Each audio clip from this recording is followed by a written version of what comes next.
সব লোক মরে গেছে নাকি? আমি কলেজ থেকে একা হাঁটতে হাঁটতে বাড়ি এসেছি, আমাকে হাঁটতে তো একটা লোক নাই। তুমি কি করছিলা? তুমি আনতে যেতে পারোনি? আমি দিদির জুতো পালিশ করছিলাম। তোমার জুতো পালিশটা আগে হলো, তাড়াতাড়ি উপরে আসো, কিছু কাজ বাকি আছে সেগুলো সারতে হবে। টনি তুই তাড়াতাড়ি যা, তুই তো জানিস ও খুব রাগী মেয়ে, যদি ও কিছু বলে তাহলে কোনো প্রতিবাদ করবি না, চুপ করে থাকবি। আব্বা, তুমি তোমার ছোট মেয়েকে এত ভয় পাও কেন? ও নয় আমার জুতো পালিশ করে যাবে। তুই তো সবই জানিস মা, তোর ছোট বোন কত রাগী, একটু রেগে গেলে সব জিনিস ভেঙে তছনছ করে দেয়। তোর জুতোটা একটু পরেই পালিশ করে দেবে।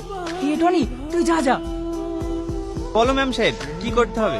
আমি তোমাকে ভালোবাসি, আমি তোমাকে বিয়ে করতে চাই। আমি তোমাকে বলিনি এই বাড়িতে কোনো নিচু কাজ করবে না? কি করব বলো? দিদি হুকুম করলে আমি না করতে পারবো? ওরও দেখছি মনুষ্যত্ব বোধ হারিয়ে গেছে। সবার দেখা দেখি ও জুতো পালিশ করাচ্ছে। কাল থেকে আমি আর চুপ করে থাকবো। কাল আমি সবাইকে জানিয়ে দেবো আমি তোমাকে ভালোবাসি।